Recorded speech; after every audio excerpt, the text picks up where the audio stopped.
আমার আল্লাহ কি বলেন? আল্লাহ বলেন, বান্দারে কেমনে তুমি আমি আল্লাহকে ভুলে যাবে? কাইফা তাকফুরুনা বিল্লাহ, তুমি কিভাবে আমি আল্লাহকে অস্বীকার করবে? তুমি তো ছিলে একটা মৃত। ও বন্ধু বাবারা ভাইয়েরা, এই আয়াতে কারিমার তাফসীরের মধ্যে দেখলাম, এই আয়াতে কারিমার তাফসীরের মধ্যে আমরা তো আসলেই মৃত ছিলাম। শুধু মৃত নয়, আমার আপনার কোনো অস্তিত্বই ছিল না। এই জন্যই তো আমি একজন বাবা হিসাবে আমার সন্তানটা কেমন হবে আমি বলে দিতে পারবো। প্রশ্ন আসতে পারে, খতিব সাহেব, ইমাম সাহেব, কেমনে আপনি বলে দিতে পারবেন? বন্ধুরা রে, আমার আপনার সন্তানটা আমার কাছ থেকে গিয়েছে, আপনার কাছ থেকে আপনার সন্তান গিয়েছে, কারণ আমার আপনার একটা ফোঁটা নাপাক পানি থেকে আমার আল্লাহ রাব্বুল আলামিন সন্তানটা দিয়েছে। এখন যদি একটা মানুষকে টুকরা টুকরা করা হয় ওই নাপাক পানিটা খোঁজার জন্য, মেডিকেল সায়েন্স বলে এই পানিটা তার শরীরে খুঁজে পাওয়া যাবে না। প্রশ্ন আসতে পারে, খুঁজে না পাওয়া গেলে ওই মানুষটা কেমনে হবে? ওই মানুষটা থেকে সন্তান, ওই নাপাক পানিটা কিভাবে হবে? বন্ধুরা রে, মানুষের শরীরের মধ্যে রক্তকণা, রক্ত থেকে আমার আল্লাহ রাব্বুল আলামিন ওই বীর্যটাকে তৈয়ার করে। ওই বীর্য, ওই নাপাক পানিটা স্ত্রীর কাছে যাওয়ার পরে আমার আল্লাহ রাব্বুল আলামিন ওই নাপাক পানি সাথে স্ত্রীর ডিম্বর মিলনের মাধ্যমে, ওই ডিম্বর মাধ্যমে আমার আল্লাহ রাব্বুল আলামিন একটা সন্তান দেয়। এই জন্যই আমার আল্লাহ কুরআনুল কারীমের মাঝে বলেছেন, তার হাবিব রাহমাতাল লিল আলামিন নবী বলেছেন, প্রত্যেকটা ইবাদতের পূর্ব শর্ত হলো হালাল রিজিক।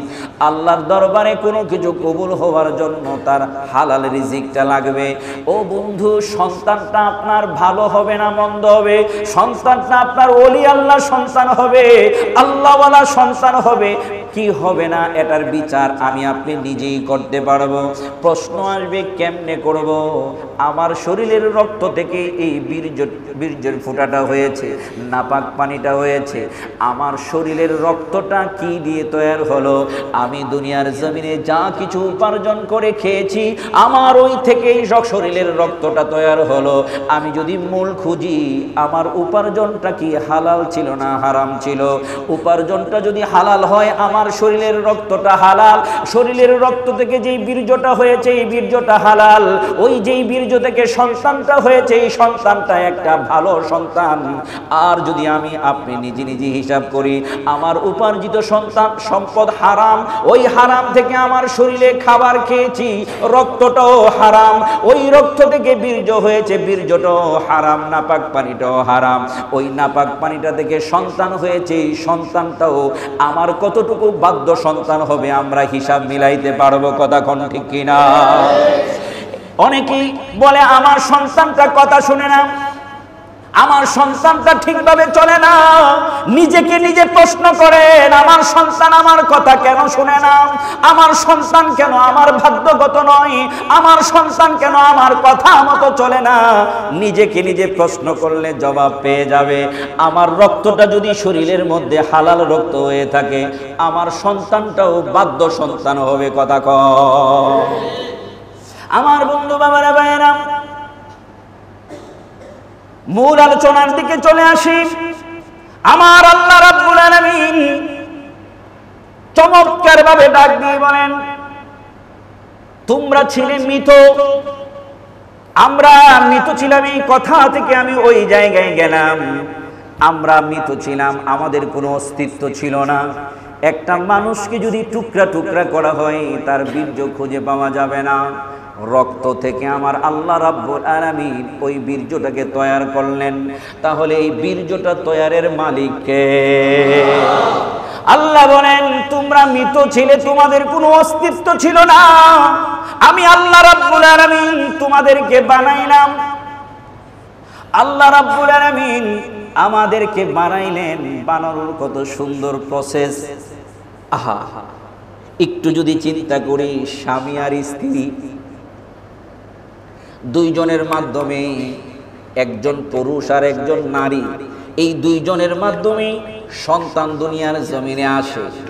এই দুইজনের মাধ্যমে সন্তান দুনিয়ায় আসবে। একটা সন্তান হয় হালাল আর একটা সন্তান হয় হারাম। একটা হালাল জাদা আর একটা হারাম জাদা হয়। কথা কোন ঠিক কিনা? পুরুষ আর নারীর মাধ্যমে সন্তান দুনিয়ার জমিনে আসবে। কেন রে বাবা দিনের মধ্যে আমরা থাকব? কেন কোরআন সুন্নাহ অনুযায়ী নিজের জীবনকে পরিচালনা করব? একজন পুরুষ আর একজন নারীর মাধ্যমে দুনিয়ার জমিনে সন্তান আসবে। আমার আল্লাহ যেই বিধান দিন ইসলাম দিয়েছেন, ওই ইসলাম মোতাবেক যদি একজন নারী আর একজন পুরুষ একত্রিত হয়, তাদের ঘরের সন্তানটা হালাল জাদা। আর যদি ইসলাম ছাড়া একজন নারী একজন পুরুষ হারাম ভাবে মিলিত হয়, তাদের ঘরের সন্তানটা হারাম জাদা। কেন ইসলাম লাগবে? কেন ইসলামের ছায়া তলে আসতে হবে? আমার আল্লাহ রাব্বুল আলামিন, আমার আপনার কোনো অস্তিত্ব ছিল না। এই অস্তিত্বকে আমার আপনার বাবা মার মাধ্যমে আল্লাহ রাব্বুল আলামিন মায়ের পেটে দিলেন। মায়ের পেট থেকে মাসে মাসে মাসে মাসে আমার আল্লাহ আমার আপনার পরিবর্তন করে 10টা মাস পরে দুনিয়ার জমিনে পাঠাইলেন। একটু যদি চিন্তা করি, দুনিয়ার জমিনে মায়ের পেট থেকে আসলাম, দুনিয়ার জমিনে আসার আগে মায়ের পেটের অবস্থার কথা আমি মাইনাস করলাম। ওই জায়গাটা না হয় আল্লাহর কুদরত মেনে নিলাম। দুনিয়ার জমিনে আসার পরেও তো নিজের কোনো বাহাদুরি নাই। খাইতে পারি না, হাঁটতে পারি না, চলতে পারি না। আমার আল্লাহ আমাদের খাওয়ার ব্যবস্থা করে দিলেন, আমাদেরকে লালন পালনের ব্যবস্থা করে দিলেন, আমাদের সব কিছুর দায়িত্ব আল্লাহ রাব্বুল আলামিন নিয়ে নিলেন। আমার আল্লাহ রাব্বুল আলামিন দায়িত্ব নিয়ে একটা পর্যায়ে আমাকে আপনাকে রাখলেন। ওই পর্যায় থেকে আমি আপনি আস্তে আস্তে নিজের হাতে খেতে পারি, নিজের পায়ে চলতে পারি।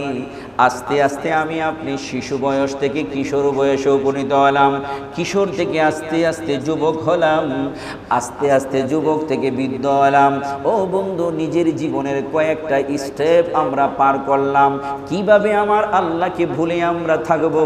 কিভাবে আমার আল্লাহকে স্মরণ না করে থাকব?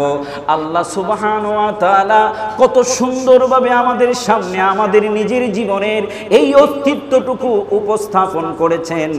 আমার আল্লাহ আমাদেরকে কত সুন্দর করে একের পর এক একের পর এক একের পর এক একটা স্টেপের পরে আরেকটা স্টেপ, আর একটা স্টেপের পরে আরেকটা স্টেপ আমাদেরকে তুলে নিলেন। একটু যদি চিন্তা করি, আল্লাহকে বলে থাকার সুযোগ আমাদের আছে। আফসোস, এরপরও দুনিয়া নিয়ে এত ব্যস্ত, আল্লাহকে ডাকার সময় খুঁজে পায় না। আল্লাহ দৈনিক দিয়েছেন কয় ওয়াক্ত নামাজ? কথা কয় না, কয় ওয়াক্ত? আমরা অনেকে আছি 5 ওয়াক্ত নামাজের প্র্যাকটিস করতে পারি না, কন্টিনিউ 5 ওয়াক্ত নামাজ পড়তে পারি না। কি জবাব আল্লাহর দরবারে আমরা দিব? কি জবাব আল্লাহর দরবারে আমরা দিব? আল্লাহর দরবারে একদিন দাঁড়াতে হবে। এই আয়াতে কারিমে আল্লাহ জানিয়ে দিলেন। হে মুসলমান, চিন্তা করেন, আমরা ছিলাম মৃত। আমার আল্লাহ রাব্বুল আলামিন নিজেই বলেন, ফাআহইয়াকুম, আমি আল্লাহ তোমাদেরকে জীবন দিলাম। জীবনের পদ্ধতিটুকু আপনাদেরকে এই মাত্র কিছু সময়ের ভিতরে তুলে ধরলাম। কিভাবে আমাদেরকে আল্লাহ জীবন দিলেন। আমার আল্লাহ জীবন দিয়ে বলেন, ও বান্দা শুনে রাখো, সুম্মা ইউমিতুকুম, আবার তোমাদেরকে আমি আল্লাহ মৃত্যু দিব। আমি আল্লাহ তোমাদেরকে আবার মরণ দিব। এই জন্য বলা হয়, মরণ থেকে যতই পালাও, মরণ তোমায় নিভে ঘিরে। কথা কোন ঠিক কিনা? আল্লাহ কুরআনুল কারীমের মাঝে বলেন, কুল্লু নাফসিন যায়িকাতুল মাউত, প্রত্যেকটা প্রাণীর মৃত্যুর স্বাদ গ্রহণ করতে হবে, একদিন মরতেই হবে। মৃত্যুটা কারো জন্য নিয়ামত, কারো জন্য গজব। এই মৃত্যু কারো জন্য নিয়ামত, আবার কারো জন্য কি বিশাল বড় গজব। আল্লাহ রাব্বুল আলামিন আমরা মৃত ছিলাম, জীবিত করলো। এবার আল্লাহ বলেন, সুম্মা ইউমিতুকুম, আবার তোমাদের মৃত্যু দেব, আমাদের আবার মৃত্যু হবে। এই মৃত্যুটা তো আমাদের চোখের সামনে আমরা দেখতেছি, কথা কোন ঠিক কিনা? দেখেছি আমাদের বাবা আমাদের কাছ থেকে বিদায় নিয়ে চলে গেল। বাবাও তো এলাকার দাপটওয়ালা লোক ছিল, ক্ষমতাওয়ালা লোক ছিল, কত টাকা বাবা ইনকাম করেছে, সমাজের মাঝে বাবার কত দাম কত ইজ্জত ছিল। দাদার বাবাকেও দেখেছি দুনিয়ার জমিনে কত দাপটে চলেছে, কত ক্ষমতা নিয়ে চলেছে। আজকে তারা চলে গেল, পরের সিরিয়াল আমার আপনার আসবে। এটা কি ভুলে থাকার জিনিস না স্মরণ করার জিনিস? কিন্তু আফসোস আমরা মৃত্যু কথা মনেই করতে রাজি না। আফসোস আমরা মৃত্যুর কথা মনে করতেই রাজি না। হাইরে, একটা ছোট্ট ঘটনা আপনাদের সামনে তুলে ধরি, আপনাদের কাছে স্পষ্ট হবে মৃত্যুটা কি জিনিস। আমি বাস্তবে বেশ কয়েকজনের দেখেছি। গত করোনার মধ্যে ইউটিউবের মধ্যে একজনের মৃত্যু দেখলাম। করোনা আক্রান্ত রোগী আইসিইউতে আছে।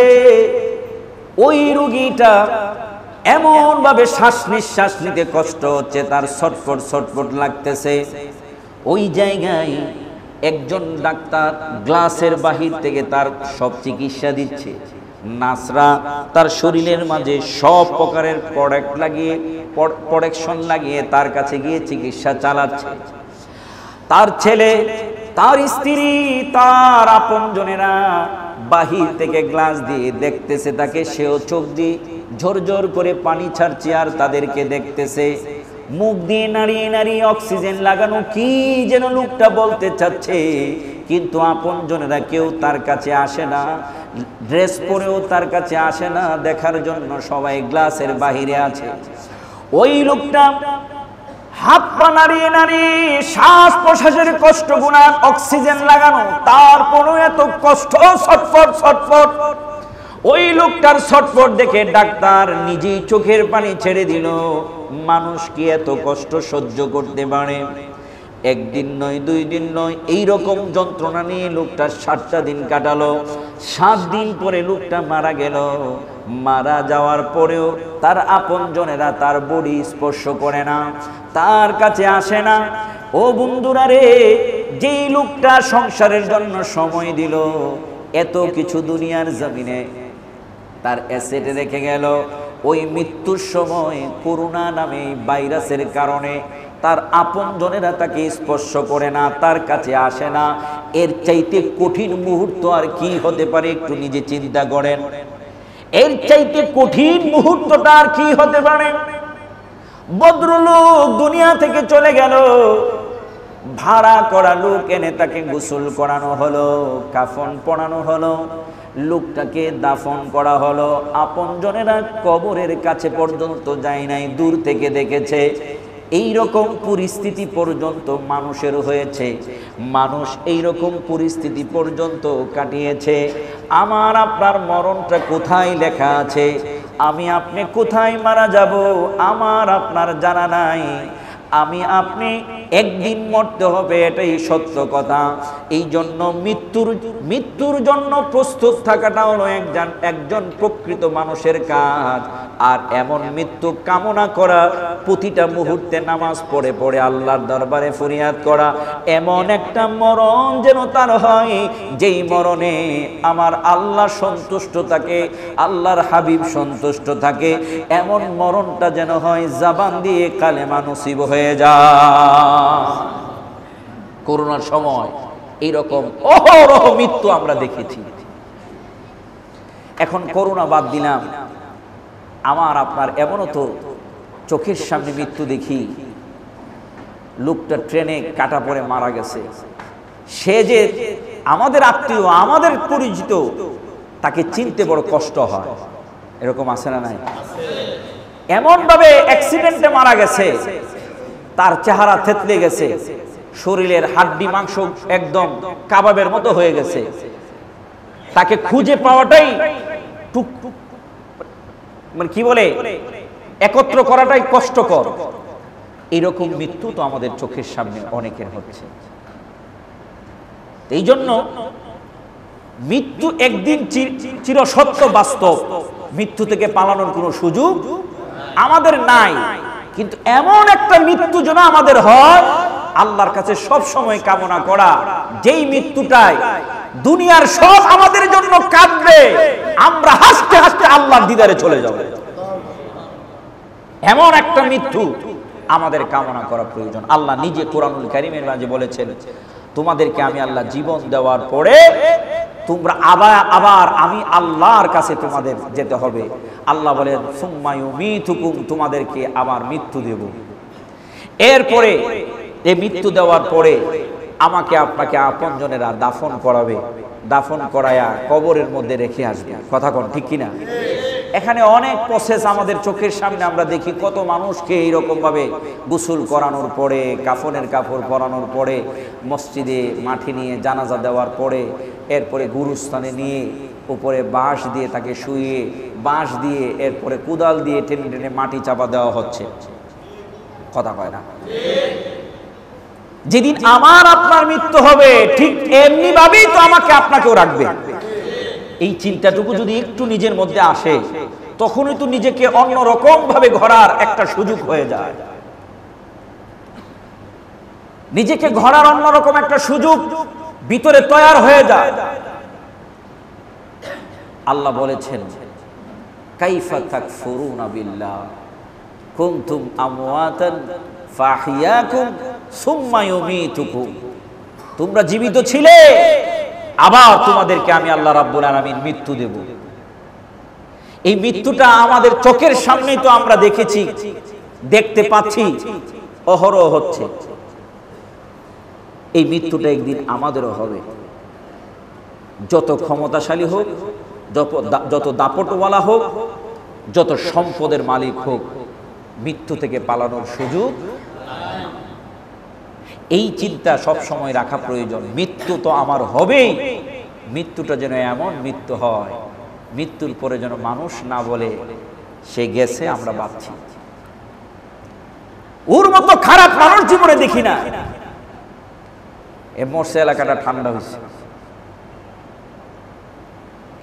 এমন মানুষ আহা আর ফেরত আসবে না, এরকম মানুষটা যদি আল্লাহ রাব্বুল আলামিন তারে নিয়ে গেছে, বিপদে আপদে আমাদের পাশে ছিল, হাসি মুখে কথা বলতো, আজকে চলে গেছে, আল্লাহ যেন তারে জান্নাত নসিব করে।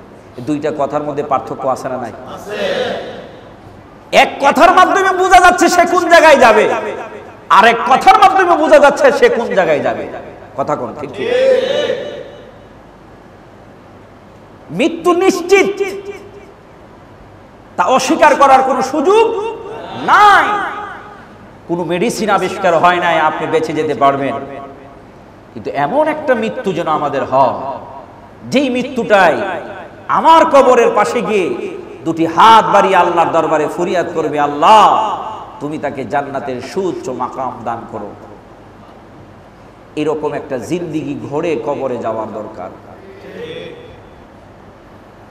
কবরে যাওয়ার আগেই আমাদের নিজের হিসাব মিলানো যায়। একটা কথার কথা, আমি এলাকায় আছি, আপনি এলাকায় আছেন, আমরা তো ঢাকা শহরে বেশিরভাগ মানুষ ভাড়াই থাকি।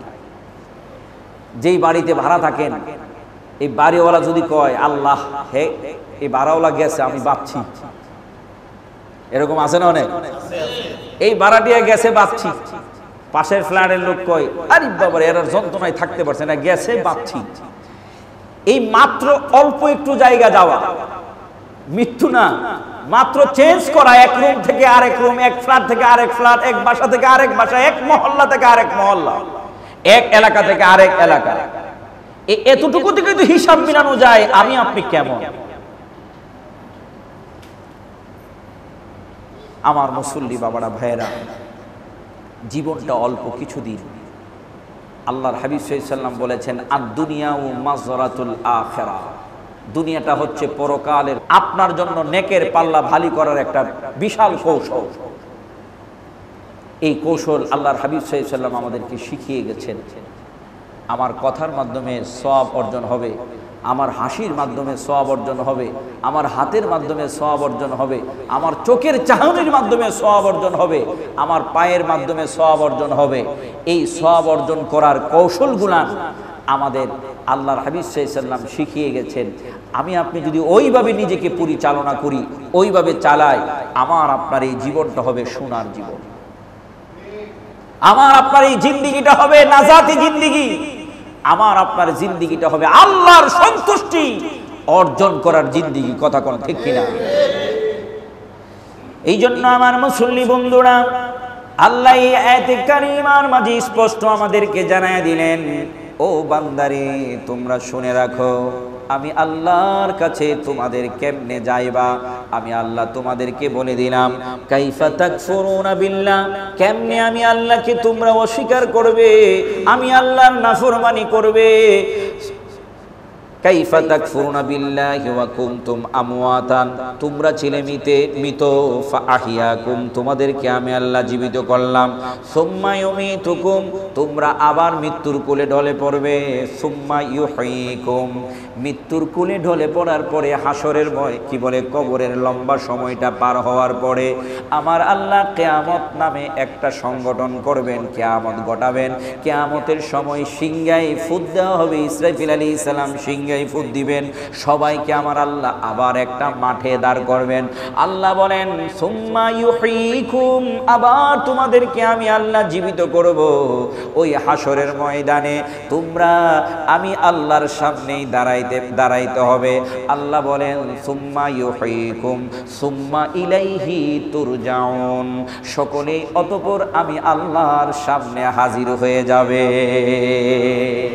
আমাকে আপনাকে আমি সংক্ষিপ্তভাবে জুমার আলোচনায় ব্যাখ্যা বিশ্লেষণ বেশি দেওয়া যায় না, আমি আল্লাহ রাব্বুল আলামিনের এই আয়াতে কারিমাটা আপনাদের সামনে তুলে ধরলাম। আল্লাহ বলেন তোমাদেরকে আমি আল্লাহ রাব্বুল আলামিন কেমনে সৃষ্টি করলাম তোমরা জেনে রাখো। তোমরা ছিলে মৃতর সংক্ষিপ্ত একটু কথা আমি আপনাদেরকে বললাম। আমরা রক্তপিণ্ড ছিলাম না, বীর্য ছিলাম না। আমার আল্লাহ রাব্বুল আলামিন রক্তপিণ্ড থেকে বীর্য বানাইলেন, বীর্য থেকে আল্লাহ রাব্বুল আলামিন এই বীর্য মায়ের পেটে পাঠাইলেন, বাবার পিঠ থেকে। ওই মায়ের পেটে আল্লাহ রাব্বুল আলামিন এটাকে একটা জীবন দান করলেন। ওই মায়ের পেট থেকে আল্লাহ দুনিয়ার জমিনে আমাদেরকে পাঠাইলেন। আল্লাহ বলেন তোমরা মৃত ছিলে, তোমাদেরকে আমি আল্লাহ জীবন দান করলাম। এরপরে আমি আবার তোমাদেরকে মৃত্যু দেব।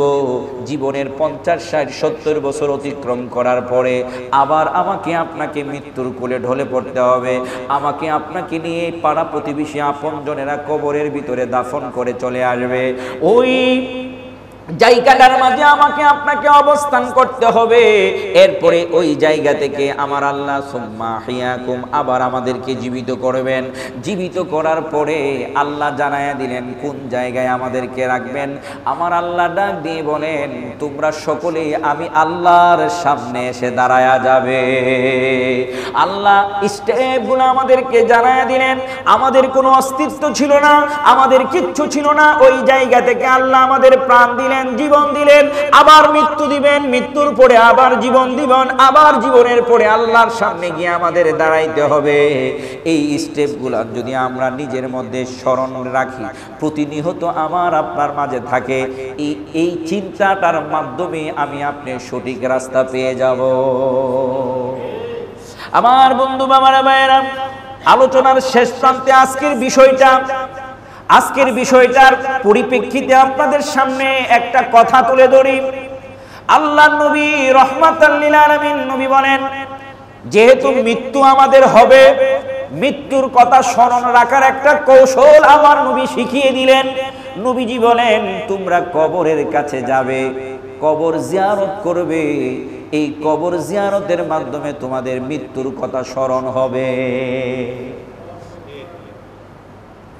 এখন কবর জিয়ারতের মাঝে মৃত্যুর কথা মাঝে মাঝে আশ্চর্য হয়ে আমি আমাদের বুদ্ধিজীবী কবরস্থান, ঈদের দিন ওই জায়গায় গেলে শুটিং দেখা যায়। কবরস্থানের পাশে মেয়েরা অর্ধনগ্ন অবস্থায় ছেলেদেরকে নিয়ে ঘুরতেছে। কথা কোন ঠিক কিনা?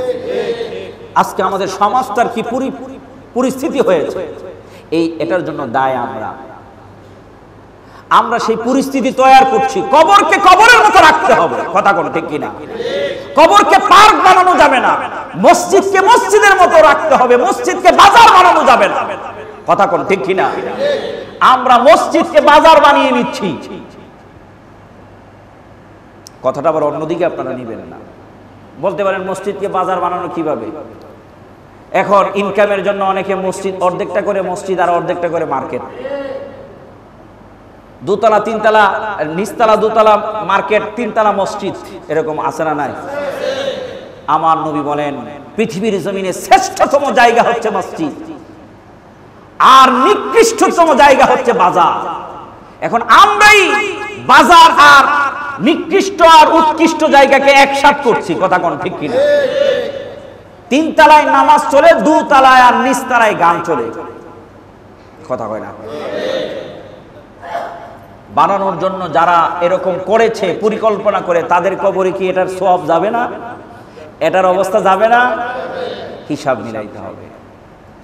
আমার বন্ধু বাবারা ভাইয়েরা, বুদ্ধিজীবী কবরস্থানকে যদি কবরস্থানের মতো রাখা হতো, সামনে পার্ক টার্ক এরকম ব্যবস্থা না করা হতো, তাহলে ওই জায়গায় আর যাইতো না, কথা কোন ঠিক কিনা?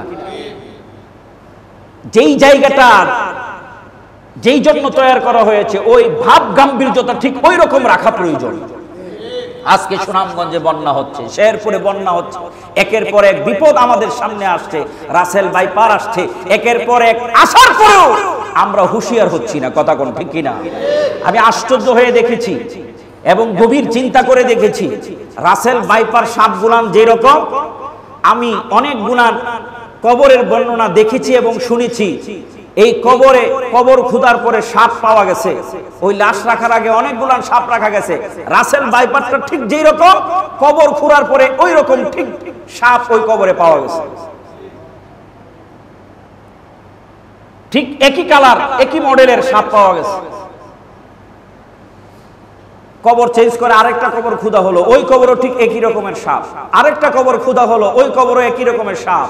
এরপরে ইমাম সাহেব সহ সবাই সিদ্ধান্ত দিল যে তার ফায়সালা মনে হয় এটাই, তাকে সাপের উপরেই শোয়াইতে হয়। দেখা গেল কবরে রাখতে দেরি হলো, সাপ তাকে পেছায় ধরতে দেরি হয় না।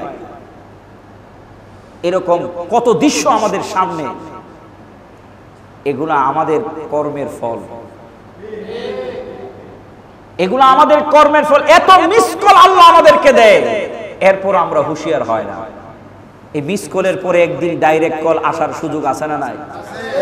যেদিন ডাইরেক্ট কল আসবে, আল্লাহ রাব্বুল আলামিন নিজেই বলেছেন, আমি পৃথিবীটাকে কম্পন দিয়ে ধ্বংস করে দিব।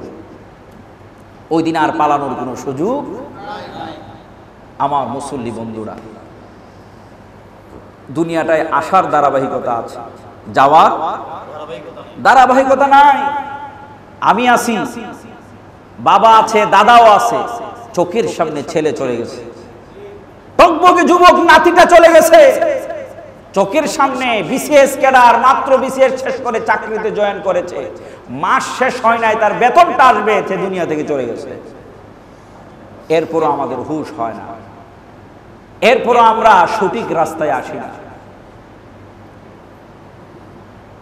এই জন্য আল্লাহর হাবিব সাল্লাল্লাহু আলাইহি ওয়াসাল্লাম যে কথা থেকে আবার অন্যদিকে গিয়েছিলাম, আল্লাহ রাসূল সাল্লাল্লাহু আলাইহি ওয়াসাল্লাম বলেছেন, তোমরা মাঝে মাঝে গিয়ে কবর জিয়ারত করবে। কবর জিয়ারতে তোমাদের হৃদয় নরম হবে, মরণের কথা স্মরণ হবে। এখন হৃদয় নরম হবে, মরণের কথা স্মরণ হলে কি হবে? আল্লাহর দিকে নিজেকে ধাবিত করার সুযোগ হবে। দুনিয়ামুখী না হয়ে আল্লাহর দিকে ধাবিত হওয়ার সুযোগ হবে। এই জন্য মাঝে মাঝে কবরে যাইতে হবে। আমাদের যাদের মা বাবা কবরে শুয়ে আছেন, আমরা সন্তান হিসাবে কবর জিয়ারত করা দরকার আছে না নাই? কথা পরিপ্রেক্ষিতে আসছি বিদায় কথাটা বলে দিচ্ছি, আমি আপনি যদি মা বাবার কবর জিয়ারত করে, আজকের খুতবার মধ্যে যে হাদিস শরীফটা আমি নিয়ে আসলাম, এটা বলেই আলোচনা শেষ করলাম। আল্লাহ রাসূল সাল্লাল্লাহু আলাইহি ওয়াসাল্লাম বলেছেন, যেই ব্যক্তি কবর জিয়ারতের জন্য যায় তার জন্য কি নিয়ামত, আর সে যে গেল কবর জিয়ারতে, ওই কবরবাসীদের জন্য কি নিয়ামত। এই কথা বলতে গিয়ে আল্লাহর হাবিব সাল্লাল্লাহু আলাইহি ওয়াসাল্লাম বলেছেন, নবীজি বলেন যে তোমরা তোমাদের মা বাবা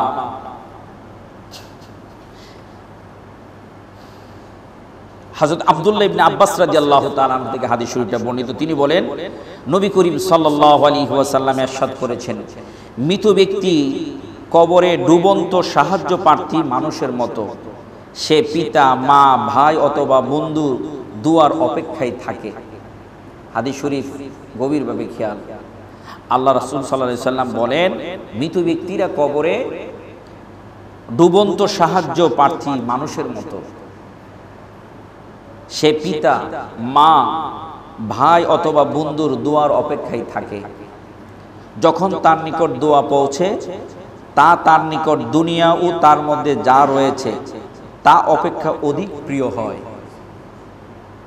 কেননা মহান আল্লাহ দুনিয়াবাসীর দোয়া কবরবাসীদের নিকট পাহাড়ের নেই প্রবেশ করা। মৃতদের জন্য জীবিতদের হাদিয়া বা দান হলো তাদের জন্য ক্ষমা প্রার্থনা করা এবং তাদের জন্য দান সদকা করা।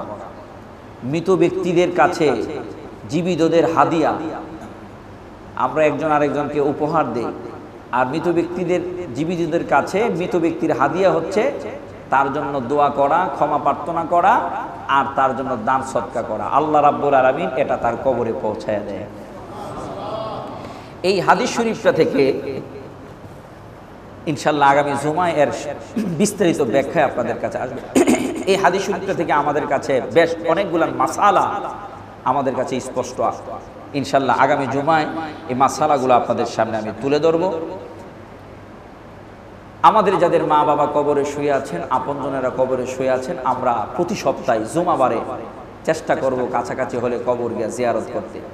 দূর দূরান্তে যদি থাকে, জুমার নামাজের পরে আমরা বসে একবার সূরাতুল ফাতিহা, 3 বার সূরাতুল ইখলাস, 11 বার দুরূদ শরীফ, 11 বার ইস্তেগফার শরীফ পড়ে সওয়াবের আসানের উদ্দেশ্যে, ইসালে সওয়াবের উদ্দেশ্যে এই কুরআন আল্লাহর দরবারে দুইটা হাত তুলে তার কবরে পৌঁছায় দেওয়া, যে আল্লাহ আমি যা কিছু তেলাওয়াত করেছি আমার আম্মার কবরে, আব্বার কবরে পৌঁছায় দাও।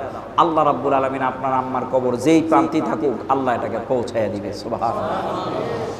এই জন্য এই কুরআন আজকে আমাদের কাছ থেকে বন্ধ হয়ে যাওয়ার কারণে, মা বাবার কথা স্মরণ না করার কারণে, কবরবাসীদের কথা স্মরণ না করার কারণে আমাদের হৃদয়টা পাথর হয়ে যাচ্ছে। দিনের কথাগুলো আমাদের হৃদয়ে আঘাত লাগে না, পরকালের কথায় আমাদের হৃদয়ের মাঝে কোনো ভয় আসে না। এই জন্য বেশি বেশি কবর জিয়ারতের দরকার আছে না নাই? আওয়াজ দিয়ে বলুন, আছে না নাই? মৃত্যু অনিবার্য, তা থেকে পালানোর কোনো সুযোগ নাই। একদিন মৃত্যুর কোলে ঢলে পড়তে হবে। মৃত্যুর কোনো নির্ধারিত সময় নেই। ছোট্ট যুবকের, ছোট্ট বাচ্চার কাছেও আসে, যুবকের কাছেও আসে, কিশোরের কাছেও আসে, বৃদ্ধের কাছেও আসে। কথা কোন ঠিক কিনা? আমার আপনার কখন কোন সময় মৃত্যু হবে জানি না। এমন একটা জীবন ঘরে যেন কবরে যেতে পারি, আমার আপনার মৃত্যুর পরে আমাকে আপনাকে নিয়ে যেন অন্ততপক্ষে এতটুকু সমালোচনা করে, লোকটা বড় ভালো ছিল। আল্লাহ বলেন আমার কাছেও লোকটা ভালো হয়ে যাবে যখন মানুষ তাকে ভালো বলবে। এখন আমরা তো মৃত্যুর সময় জুরে মানুষকে বলায় লোকটা কেমন ছিল, বলি ভালো ছিল। এখন মনে না চাইলেও বলি। কথা কোন ঠিক কিনা? এই ভালো দিয়ে পার হওয়ার সুযোগ নাই। ভালো হলে সামনাসামনি বলতে হবে না, আড়াল থেকে বলবে লোকটা বড় ভালো ছিল। যখন আপনার প্রতিবেশী আপনাকে ভালো বলবে, আল্লাহ বলেন সে আমার কাছেও ভালো। এইরকম ভালো হয়ে যেন আল্লাহর কাছ থেকে নাজাতের ফয়সালা নিয়ে কবরে যেতে পারে। আল্লাহ আমাদেরকে তৌফিক দান করুন। সকলে বলে আমিন।